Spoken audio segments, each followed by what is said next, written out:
Hi, I'm Claire Warren, and my parents never saw me as someone worth their pride. To them, I was ordinary, disappointing, a shadow compared to my brother. But at my high school reunion, when they mocked me in front of old classmates, fate sent a roar from the skies that silenced the room forever. The air in the grand ballroom of the Chicago Hyatt Regency was thick with expensive perfume and the clinking of glasses. It was my 20-year high school reunion. I was there sitting at a round table trying to make small talk. My parents, David and Helen Warren, were there too. They always came to these things. They liked to show off my brother Matthew.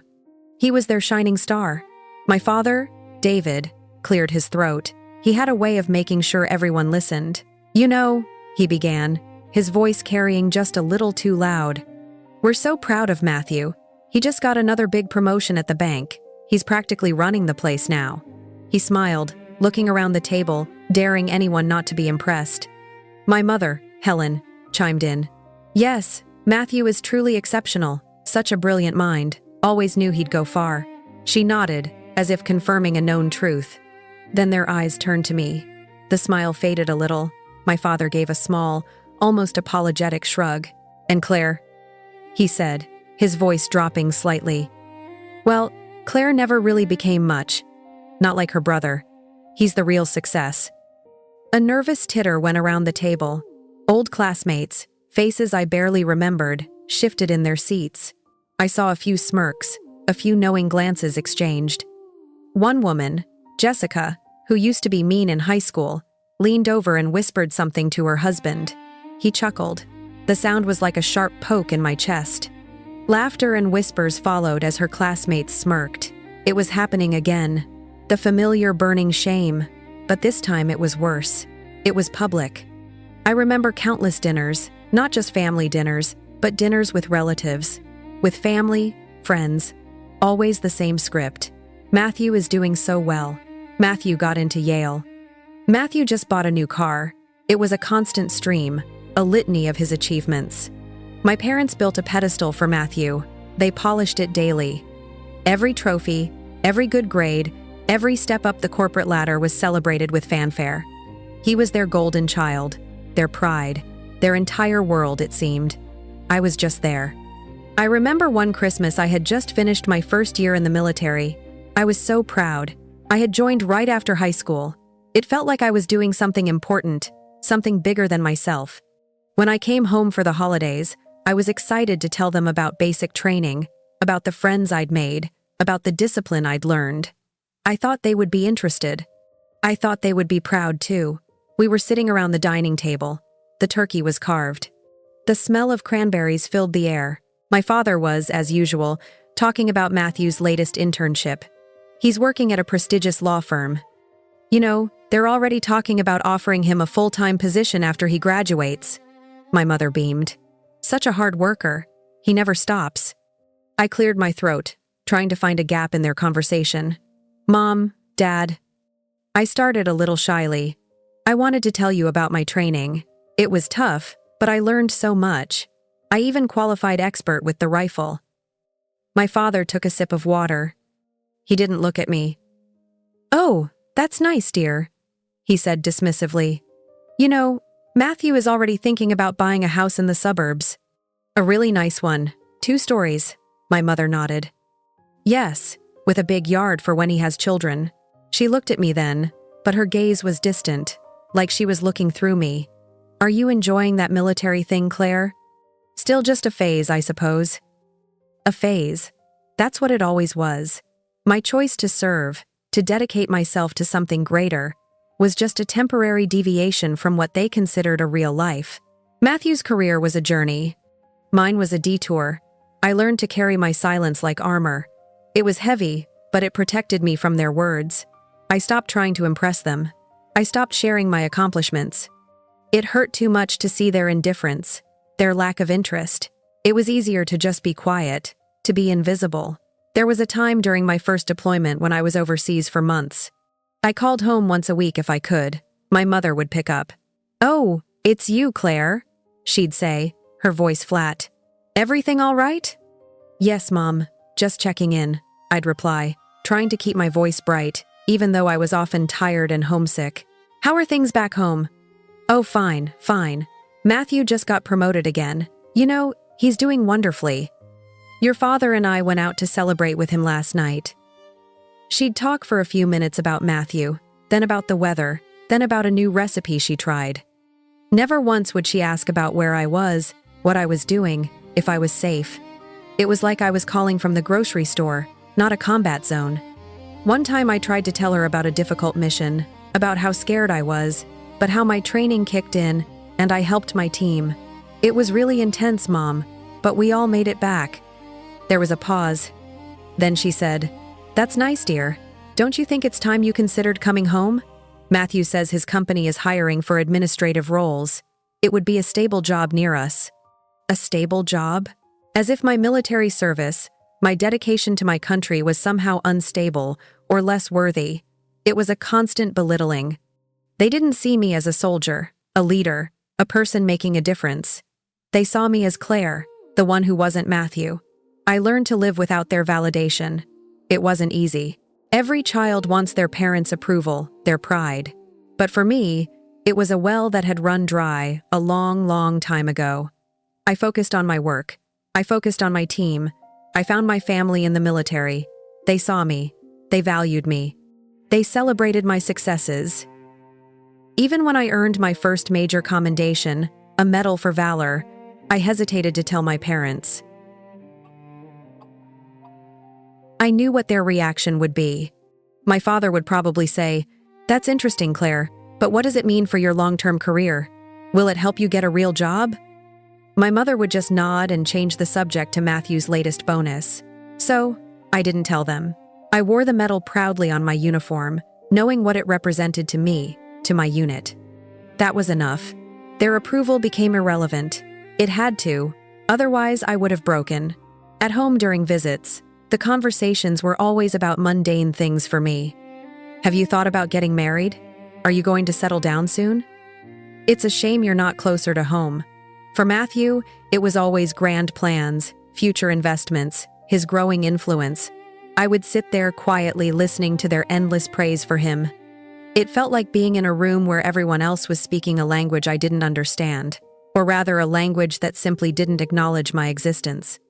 Their words, intended to celebrate Matthew, felt like daggers to me, each one reinforcing my perceived inadequacy.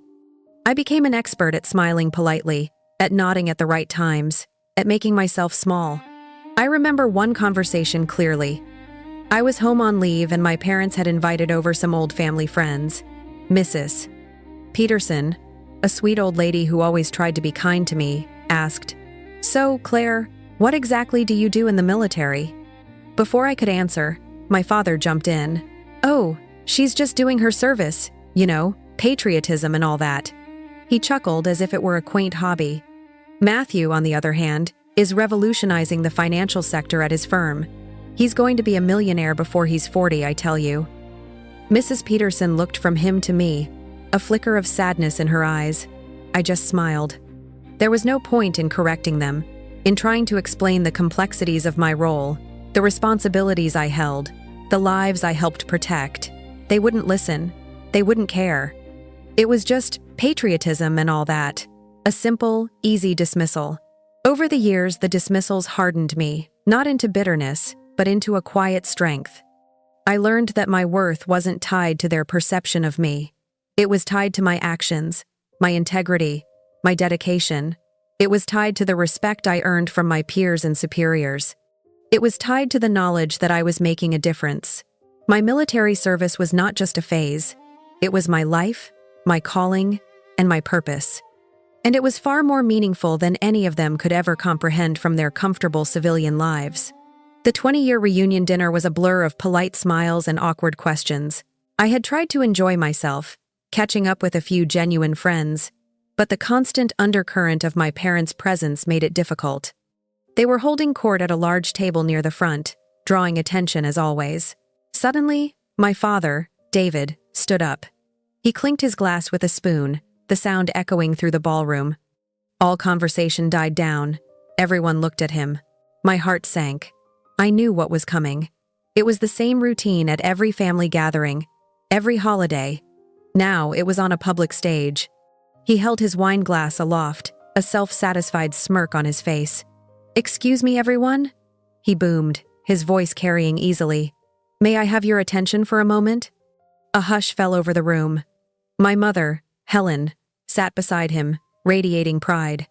She looked around, her eyes sweeping over the crowd, daring them not to be impressed.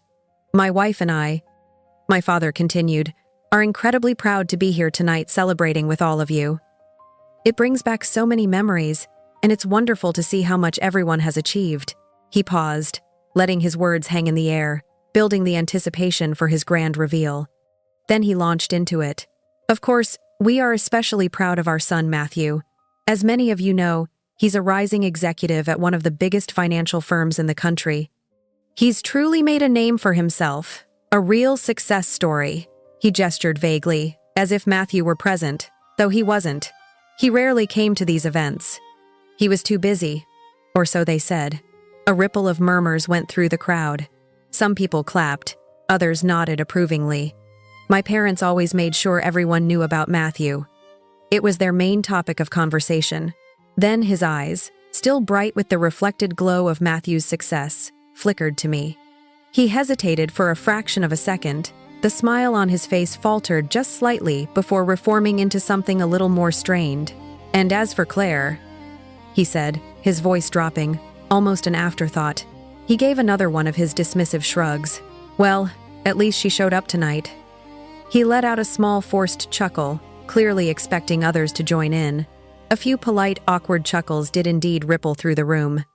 It was like a collective sigh of discomfort. My face burned.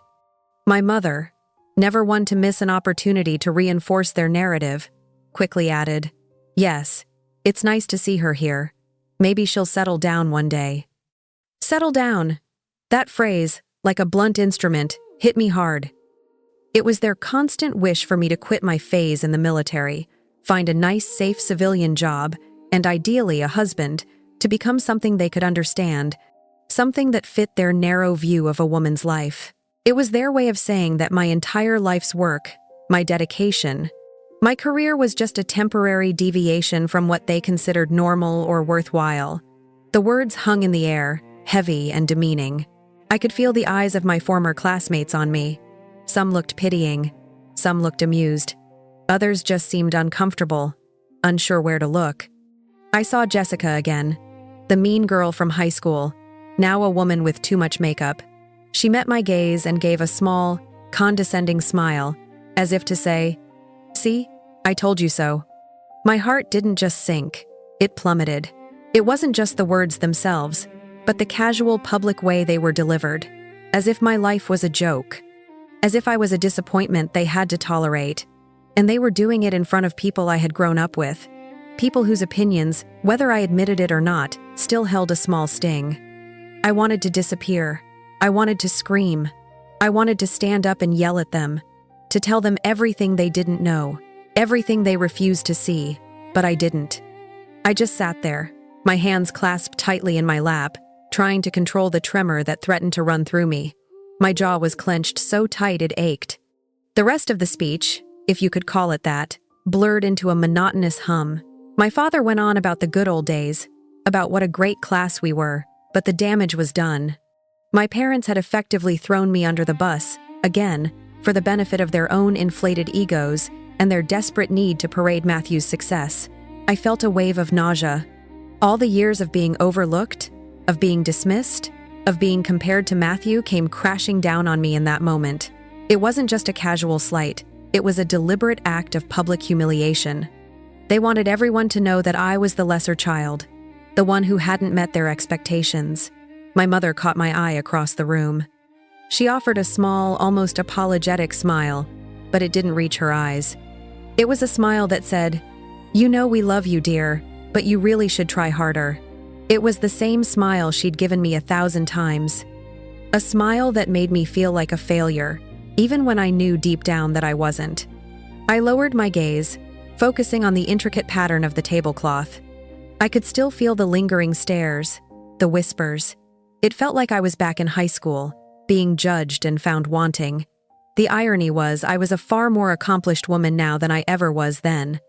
But my parents, in their need to shine a spotlight on Matthew, had effectively erased all of that. They had reduced me to a caricature of their own disappointment. And in that moment, sitting in that elegant ballroom, surrounded by my past, I felt profoundly, utterly alone. The weight of their disapproval was a physical burden heavy on my shoulders, making it hard to breathe. My heart burned. It wasn't a quick, sharp pain, but a deep, slow ache, like a wound that had been reopened. It was the familiar, bitter taste of their disappointment, served up fresh and public. I felt a tremor start in my hands, but I forced them still. I had learned to control my reactions. Years of training, years of deployments had taught me to keep a poker face no matter what chaos erupted around me. But inside, I was churning. The truth was, I wasn't just Claire, the one who at least showed up tonight. I was Claire Warren, a woman who had dedicated her life to service. I had spent years in places my parents couldn't even imagine. I had seen things, done things, led people in situations that would make their privileged world crumble. I had faced danger, made impossible decisions, and carried the weight of responsibility for countless lives. No one at that table knew. They saw a woman in a simple black dress sitting quietly. They heard my parents' words painting me as a drifting, unsettled failure.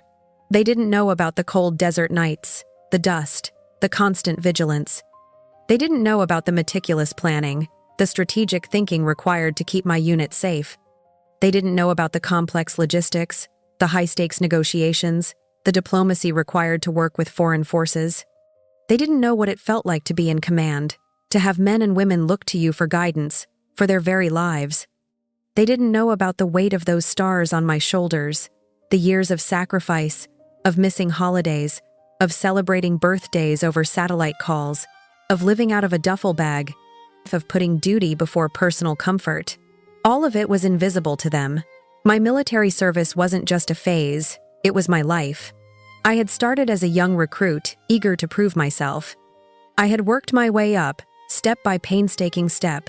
Each promotion, each advanced training course, each commendation was earned through sweat, grit, and unwavering dedication. I had attended prestigious military academies, graduated at the top of my class, and completed specialized programs that only a select few were chosen for. I had been deployed multiple times, serving in various capacities. I had been an operations officer, coordinating complex missions. I had commanded battalions, leading hundreds of soldiers. I had worked in intelligence, analyzing critical data to protect our national security. And yes, through sheer perseverance and proven leadership, I had risen through the ranks, higher and higher, until I was among the highest. I wasn't just a soldier, I was an officer, a leader. The leadership that had placed me among the highest ranks wasn't given lightly. It was earned through years of demonstrating unparalleled competence, integrity, and strategic vision. I had advised generals, briefed high-level officials, and represented my country on international stages. My work was critical, complex, and demanding. It required a level of intelligence, resilience, and ethical fortitude that few people possessed, and my parents brushed it all aside. It was just a phase. My achievements were irrelevant. Their focus remained solely on Matthew's corporate ladder climbs. It was as if my entire life, my entire identity was defined by their comparison to him. I remembered a conversation with my brother years ago. He had called me from his fancy office, complaining about a demanding boss. "It's so stressful, Claire," he'd whined. "I have to work late, sometimes even on weekends. I barely have a life." I had listened, biting my tongue. At that time, I was stationed in a remote, dusty outpost, sleeping in a tent with the constant threat of danger. I worked 16-hour days, 7 days a week, often under extreme pressure. My stress was about life and death. His was about a quarterly report, but I didn't say anything. What was the point? He wouldn't understand. My parents certainly wouldn't. Their constant dismissal had built a wall around me. It wasn't a wall of anger. Not anymore. It was a wall of quiet determination. I stopped seeking their approval years ago. It was a painful realization, but a necessary one for my own emotional survival. I realized that no matter what I achieved, It would never be enough for them because it wasn't Matthew's achievement. They had a narrative for my life, and it didn't include success, not in their terms. So, at the reunion table, as their words pierced the air, I stayed calm on the outside. My face remained neutral. My hands stayed steady. I looked out at the room, at the faces of people who had known me as a shy teenager, and now heard my parents define me as a disappointment. A small part of me, the part that still yearned for their love, felt a profound sadness. It wasn't about the public shame. Not really. It was about the decades of emotional neglect, the casual cruelty, the unwavering preference for my brother. It was about being invisible to the two people who were supposed to see me most clearly. But another stronger part of me, the part forged in the fires of command and responsibility, stood firm. This part knew my worth. This part knew the truth. And the truth was bigger than any insult, bigger than their small-minded definitions. If this story is connecting with you, I'd be so grateful if you'd subscribe to the channel and share this video. It truly helps me grow and bring more stories like this to light. The truth was my uniform, my medals, my rank, my dedicated service to my country. The truth was the respect I commanded, the lives I had impacted, the challenges I had overcome. I took a deep breath, letting it out slowly. The burning in my chest was still there, a dull throb, but it didn't control me. It fueled me in a strange way. It reminded me why I had sought a life outside their expectations, why I had built my own path far from their shadow. I knew what I carried, and soon everyone else would too. The revelation would be louder than any of their cruel jokes. I was no longer a victim of their words in the way I once was. I was a survivor, and more than that, a formidable force they knew nothing about. Their ignorance was their own failing, not mine. And tonight, that failure would be laid bare for all to see. The dinner continued, but the atmosphere around me had changed. My parents' public announcement had cast a pall. People kept glancing my way, then quickly looking away when I met their eyes. It was like I had a giant invisible scarlet letter on my chest, spelling out disappointment. Old classmates started to circle. They didn't come directly to me. Instead, they'd approach in groups or linger nearby, then drift over. It was always casual, but the questions felt loaded. "So Claire," Chad, a former football player, said, sidling up to my table. He hadn't changed much. Still had that cocky grin. "Still in the service, huh? What exactly do you do these days? Are you still drifting around?" Drifting around? The word stung. It was another way of saying I had no direction, no purpose. I wanted to laugh in his face, drifting around. I managed multinational operations. I oversaw classified missions. I led thousands of personnel. But I just offered him a polite, tight smile. "Something like that, Chad." He nudged his friend Todd, who was also listening. "Bet you regret not having a real career, huh?" Todd smirked. "You know, like Matthew. Heard he's practically a millionaire." My jaw clenched. The urge to retort, to educate them, was strong. But what was the point? Their minds were already made up, fed by my parents' narrative. They weren't looking for answers. They were looking for confirmation of their own biases. They wanted to see me squirm. Another classmate, Sarah, who used to be my lab partner, approached cautiously. She seemed a little kinder, but her questions were still infused with pity. "Claire, are you happy? I mean, with your life choices?" She lowered her voice. "Your parents? Well, they seem to think you're not quite settled." Not quite settled. The euphemism for failure to launch. I felt a dull throb behind my eyes. I was more settled than any of them could imagine. Settled in my purpose, settled in my identity, settled in my profound impact on the world. But to them, settled meant a suburban house, a 9-to-5 job, and children. I took a sip of water, giving myself a moment. "I'm very happy, Sarah," I said, my voice steady, betraying none of the turmoil within. "I found my calling." She nodded, but her eyes were still full of doubt. It was clear she didn't believe me. Or perhaps she believed my parents more. The conversations continued in this vein for what felt like an eternity. People would ask about my life, but their questions were laced with judgment, comparison, or thinly veiled pity. It was always about what I wasn't doing rather than what I was. No one asked about my achievements, my responsibilities, or the profound experiences that had shaped me. They simply echoed the dismissive narrative my parents had carefully crafted. I watched my parents from across the room. They were still holding court, basking in the reflected glory of Matthew's absent presence. My father occasionally glanced my way, a smug satisfaction on his face.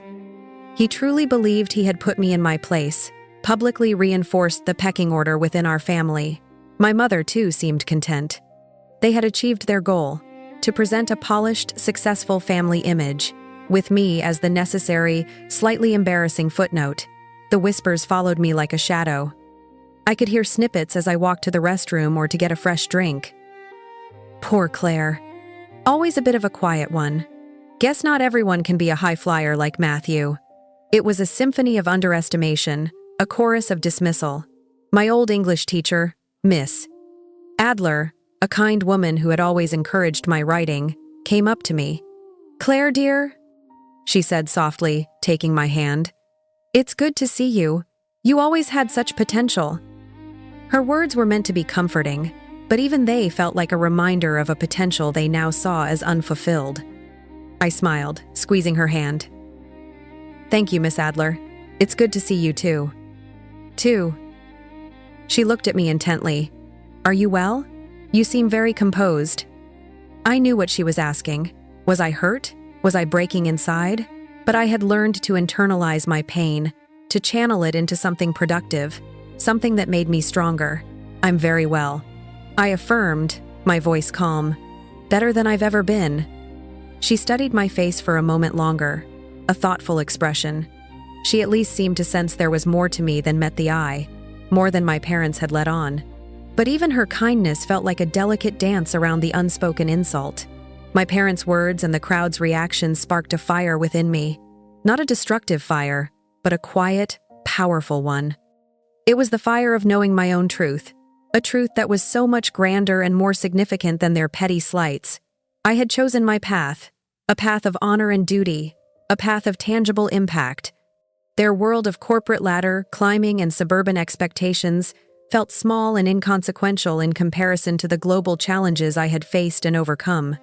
I tightened my jaw, choosing not to answer the invasive questions, the condescending remarks. There was no need to defend myself, no need to explain. Every word they uttered, every smug look, every dismissive chuckle was only adding fuel to the imminent revelation. I knew my silence would make the truth louder, more impactful when it finally arrived. They had set the stage for their own astonishment, and I was ready for the curtain to rise. The reunion dinner was drawing to a close. Dessert had just been served, a fancy chocolate lava cake that looked as rich as Matthew's bank account. The room was still buzzing with conversation, but the energy was starting to wind down.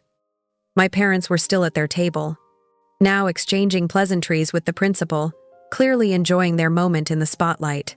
I was contemplating making an early exit, eager to escape the suffocating atmosphere of their judgment.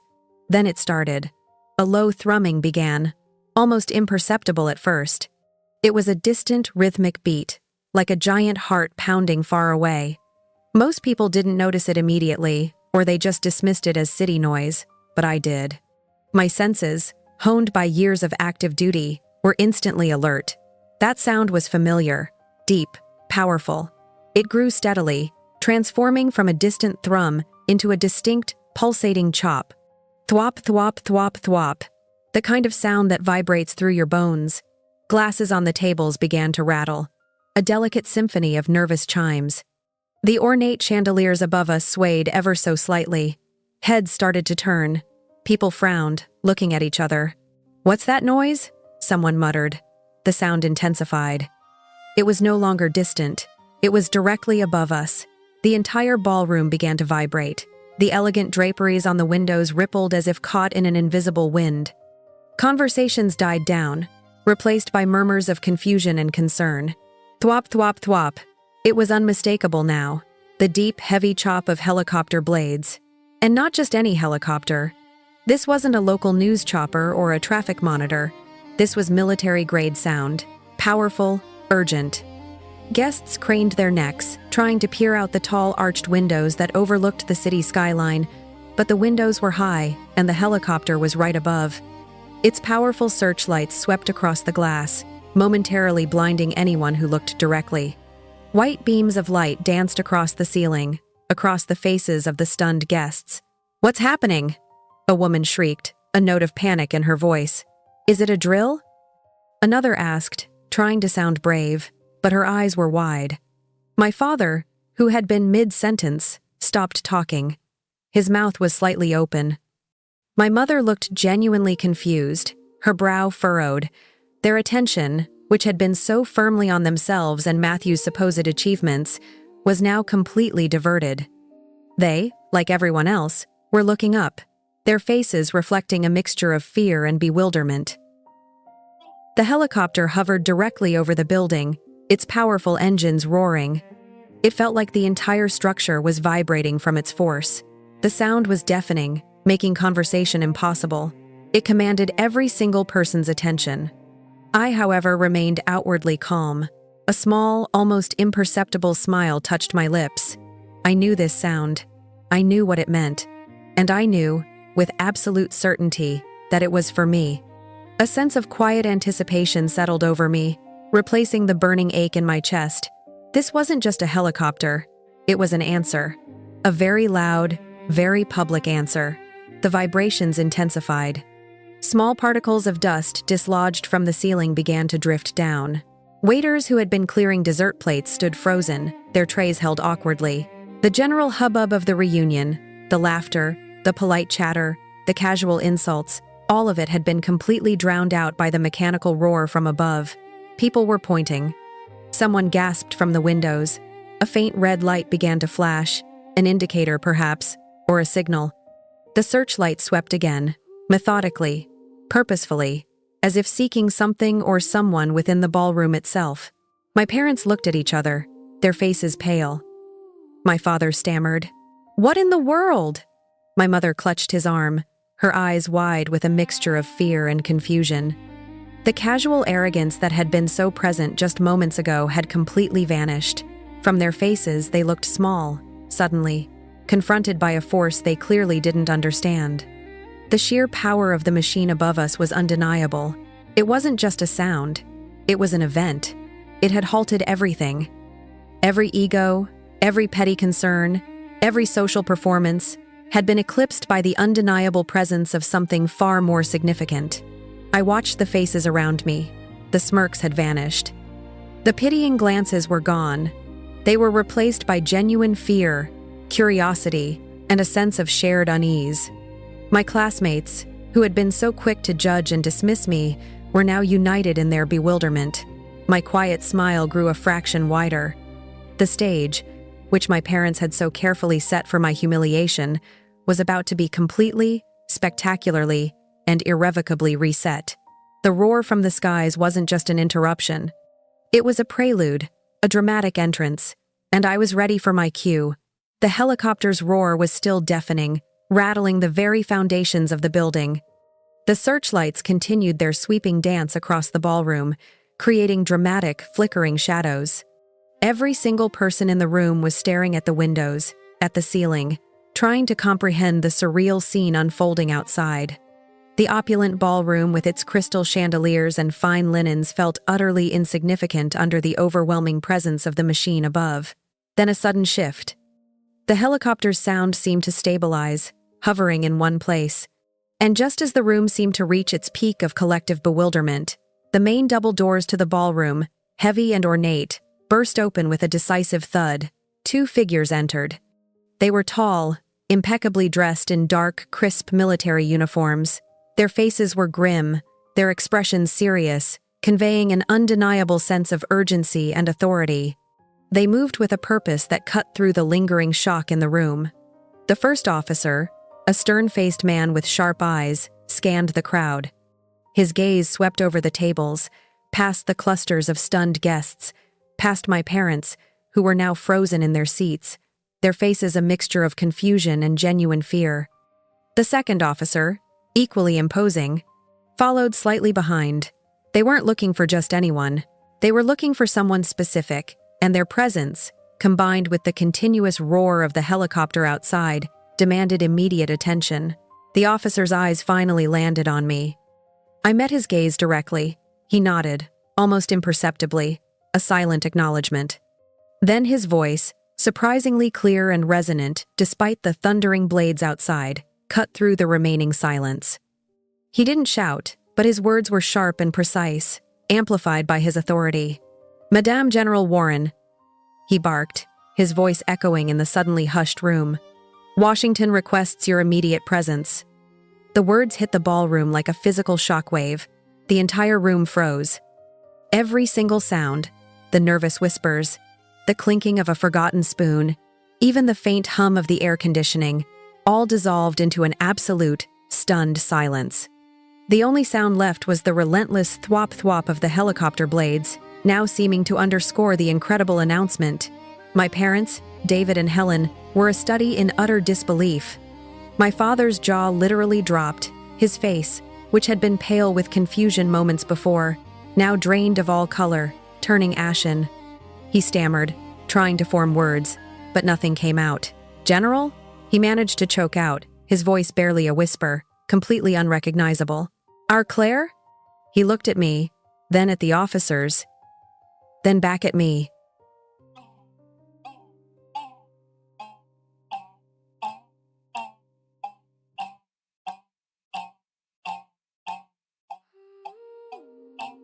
Struggling to reconcile the name with the person he thought he knew, my mother, Helen, fared no better.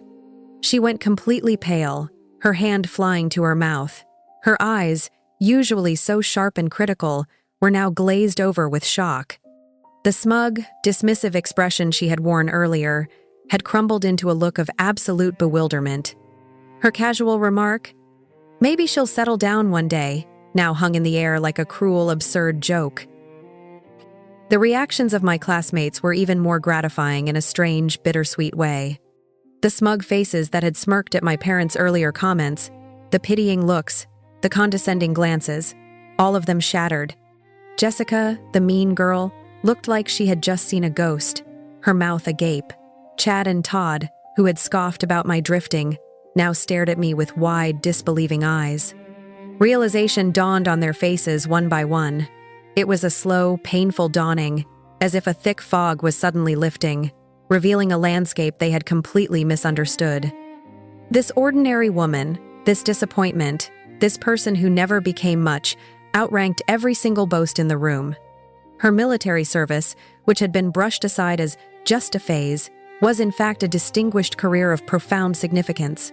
The officers stood waiting, their expressions unyielding. The helicopter continued its powerful hover. The air in the room was thick with unspoken questions, with dawning shame, with a sudden, profound respect. I met my father's eyes. His gaze was frantic, searching, bewildered. For the first time, I saw a flicker of something in them that wasn't disappointment or dismissal.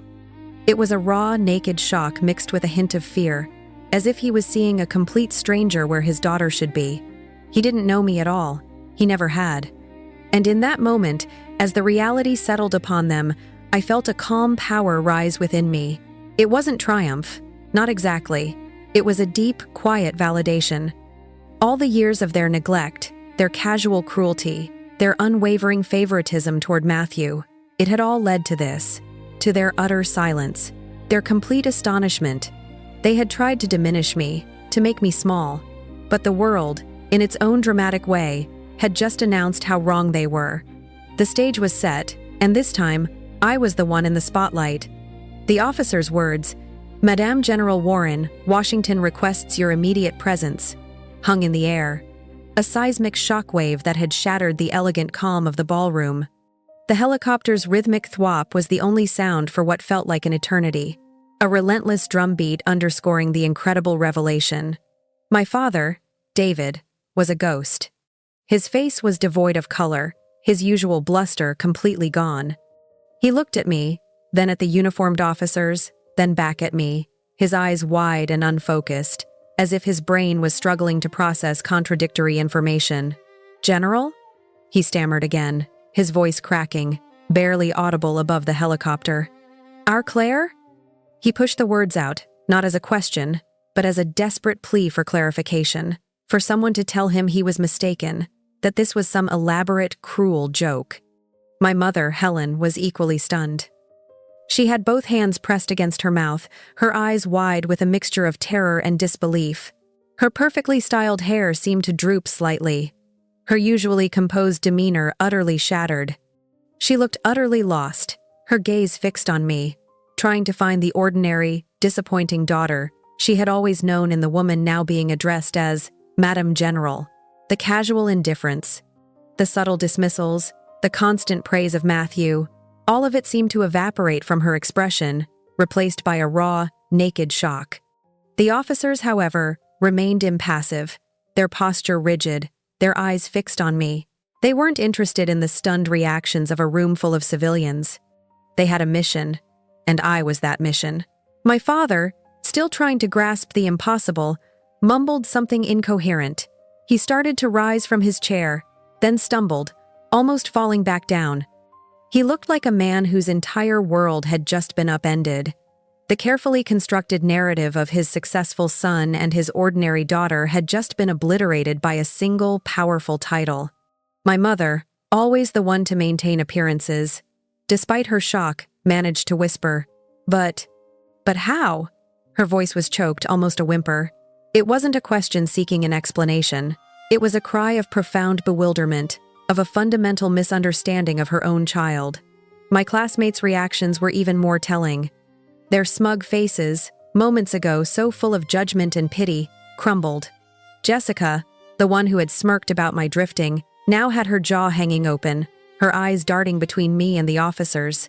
Chad, who had asked if I regretted not having a real career, looked like he'd been punched in the gut. His confident swagger had evaporated, replaced by an embarrassed, awestruck silence. It was in their eyes that I saw the dawning realization. It wasn't just that I was a general. It was that I was a general. The ordinary Claire, the one they had all dismissed, outranked them all. The woman they had just heard, mocked by her own parents, was in fact a person of immense authority and national importance. The casual insults, the whispered judgments, the assumption of my mediocrity, all of it came crashing down, exposing their own ignorance and superficiality. The silence in the room, broken only by the helicopter, was heavy with unspoken apologies, with dawning shame, with profound respect. Their carefully constructed worldviews, where success was defined by corporate titles and material wealth, were now suddenly challenged by a different kind of power, a power that commanded the very air around us. I saw a flicker of fear in my father's eyes. Then, as he looked at me, not just shock, but genuine fear. He suddenly understood the vast chasm between his perception of me and the reality of who I was. He had spent decades reducing me, defining me by my brother's achievements, making me a footnote in his own proud story. And now, that footnote had just been revealed as the main headline, a headline he clearly hadn't written. My mother's eyes too held a hint of fear, but also a deep, aching regret. Perhaps in that moment, she was replaying all the dismissals, all the missed opportunities to truly see me, all the times she had chosen Matthew over me. The pain of that realization must have been immense. I felt no satisfaction in their fear, only a quiet, weary validation. This wasn't about revenge. It was about truth. Their truth had been a small, self-serving lie. My truth was immense, undeniably present, and now publicly revealed. The officers, having given their summons, waited patiently. They didn't push. They knew the gravity of the situation, the undeniable authority they represented, and they knew that I, Madam General Warren, would respond. I looked at my parents one last time. Their faces were etched with a complex mix of shock, regret, and confusion. The power dynamic in the room had utterly shifted. They were no longer the proud parents of a successful son, subtly humiliating their lesser daughter. They were just two people, utterly bewildered, watching their carefully constructed world collapse around them. And I? The supposed disappointment was the cause. It was a silence louder than any shout, a lesson more profound than any lecture. The weight of their shock and the stunned silence of the room was almost palpable, but I didn't let it touch me. My focus narrowed. The officers were here. Washington needed me. My duty called. I stood up from my chair. The movement was slow, deliberate. Every eye in the room followed me. I could feel their collective gaze, a heavy blanket of astonished silence. My chair scraped softly against the polished floor, the only sound apart from the helicopter's persistent thrum. I straightened my black blazer. It was a simple, well-tailored garment, chosen for its elegance, but it also held a subtle formality, a quiet strength. It was a civilian cover, but beneath it, I was still the soldier, the leader, the general. I walked past my parents' table. My father, David, was still sitting, hunched slightly, his mouth agape. He looked utterly defeated, small. He tried to speak again, his lips moving, but no sound came out. He looked up at me, his eyes pleading, searching for an explanation, for some recognition. My mother, Helen, remained frozen, her hands still pressed to her mouth, her eyes wide and wet. A single tear tracked a path down her cheek. It might have been a tear of regret, or perhaps just overwhelming shock. I didn't know. And honestly, in that moment, I didn't care. I didn't stop. I didn't offer a word. No explanation, no apology, no condemnation. Just a silent, dignified passage. What could I say? What explanation could possibly capture years of neglect, of being overlooked, of being deemed not enough? Their silence spoke volumes, and my silence spoke even louder. There was nothing left to say between us. Not now. The time for words, for pleading for their approval, had long passed. As I walked, the officers positioned themselves, one slightly ahead, the other behind me, creating a silent, protective escort. They maintained their stern, professional demeanor. Oblivious to the drama unfolding in the ballroom, focused solely on their mission. Every single classmate watched me. Their previous smirks and pitying glances had been replaced by expressions of awe, respect, and profound embarrassment. They saw the confident stride, the unwavering gaze, the quiet authority. They saw the reality of the woman their parents had so casually dismissed. The whispers that had followed me earlier, the snide remarks about drifting, were now replaced by a stunned, respectful silence. As I approached the double doors which the officers had left open, I could see the city lights twinkling outside and the vast, dark silhouette of the helicopter, its powerful blades still spinning, waiting. Just as I reached the doorway, one of the soldiers waiting outside snapped to attention. He saluted crisply, his arm coming up with practiced precision. The others followed suit, a sharp, uniformed salute, the unmistakable gesture of military deference given to someone of high rank. It was a final, undeniable confirmation. The phase was in fact a distinguished career. The ordinary daughter was in fact a decorated general. The laughter and whispers that had followed my parents' words were now replaced by the authoritative crack of salutes. I met the officers' salutes with a slight nod, a subtle acknowledgement of their respect. Then, without a backward glance, I walked through the doors and out into the cool night air. The helicopter was a giant, powerful presence, its engines roaring, its rotors a blur. The city lights glittered below as I walked towards the waiting aircraft. The ground crew, also in uniform, moved with efficiency, guiding me. I climbed the short steps, my movements fluid and practiced, completely at ease. I settled into the seat, the cabin door sealing shut behind me. The noise inside was still considerable, but muffled, a deep thrumming that resonated through the floor. As the helicopter began its ascent, lifting gracefully into the night sky, I looked back briefly. Through the window, I could see the illuminated ballroom, a rectangle of light against the darkened building. I imagined them inside. My parents, my classmates, still frozen, still reeling from the shock. The blades of the helicopter, once an alarming disturbance, now became a powerful, cleansing sound, drowning out years of cruelty, years of unacknowledged pain. The city lights fell beneath me, receding into a glittering carpet. The world stretched out vast and open as I ascended higher and higher. I was moving forward, literally and figuratively, leaving behind the small, confined world of their judgment. As the helicopter climbed higher, leaving the glittering grid of Chicago behind, I felt the physical weight lift from my shoulders. It wasn't just the ascent.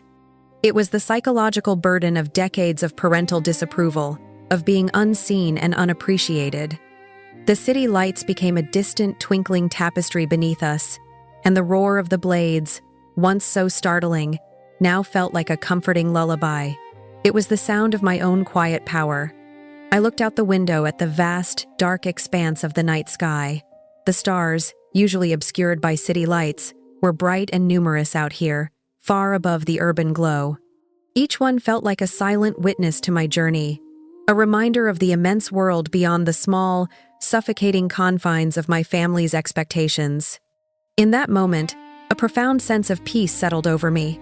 It wasn't a sudden, explosive triumph, but a quiet, deep understanding. I no longer needed their approval. I truly didn't. The need for their praise, which had been a constant, aching void in my heart for so long, had finally, completely evaporated. My life had proven itself, not to them, but to me, and that was all that mattered. My path had been hard, full of sacrifice, danger, and immense responsibility. I had given my youth, my time, my very self to a cause greater than any personal ambition. I had forged a career built on integrity, competence, and a fierce dedication to my country. I had earned the respect of my peers, the loyalty of my subordinates, and the trust of my superiors.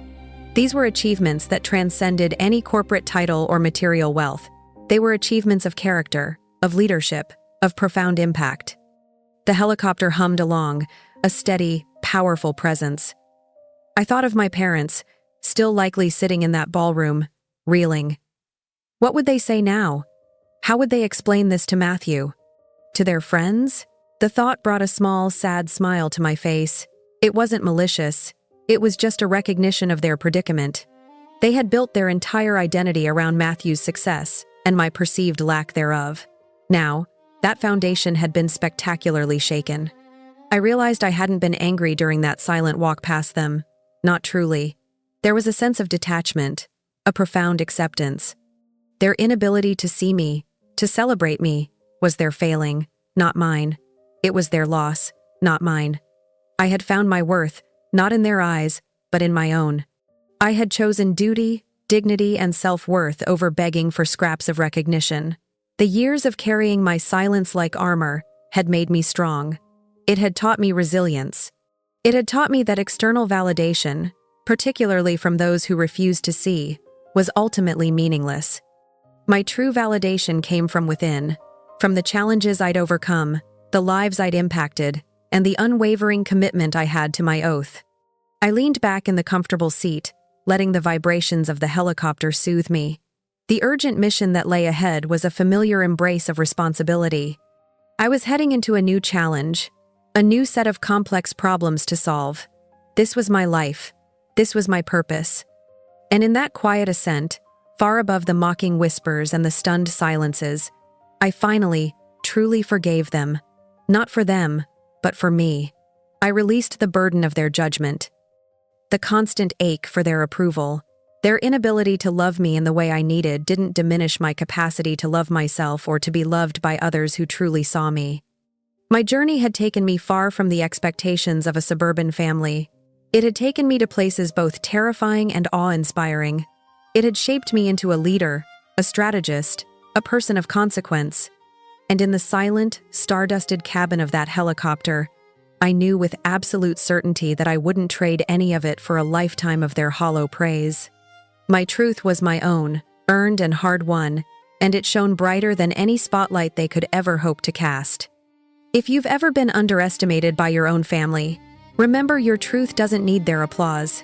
Find your own path, build your own